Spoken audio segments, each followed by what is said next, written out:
कोहळा ही वर्षावी वेल कुकुरबिटेसी कुलातील असून तिचे शास्त्रीय नाव बेनिकान्सा विस्पिडा असे आहे।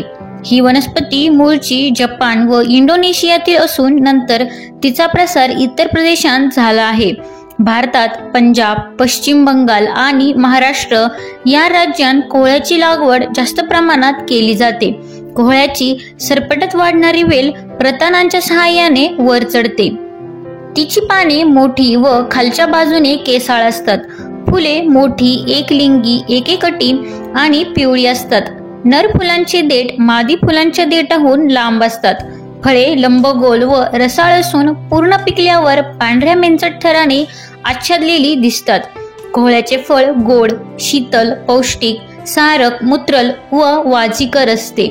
दमा, खोकला, मधुमेह इत्यादी विकारांवर ते गुणकारी असते असा आयुर्वेदात उल्लेख आढळतो। बिया गोड, शीतल आहेत।